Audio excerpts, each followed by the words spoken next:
belongs to. Okay, so we found some good stuff here, guys.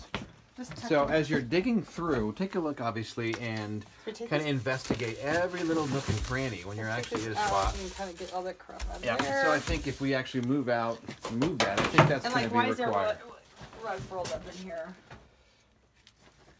That's a fairly good rug. Maybe. No. No. It's garbage. Okay.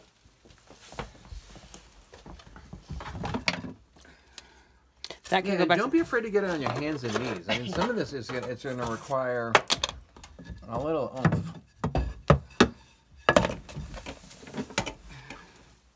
So these are things that can go back to the office. Tools, clean. Now these can probably be stuck in our clean closet here. Ooh, a mouse trap.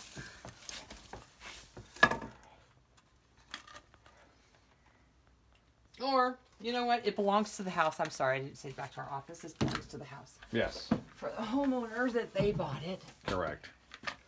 Unless it actually says like DRM on it. That's if why it we says, always write DRM on everything that's ours. So if it doesn't say DRM, put it back in the owner's closet or in a drawer. This doesn't really need to be in here. We will never. Yeah, and so we'll take that downstairs. In this particular house, there actually happens to be a spot. Oh, that's right. You're right. That we can put that, which we will do. And even a painter's brush here. Right. But I think this is going to require quite a bit of work. Yeah.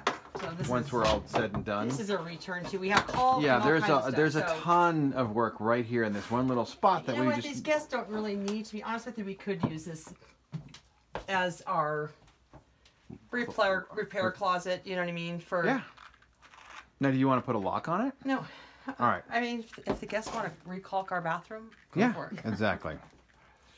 Okay. And frankly, if they want to use these scrubbing stones too, they can do that. But we do have a clean closet downstairs, and I want the housekeepers to find them. So we will retrieve.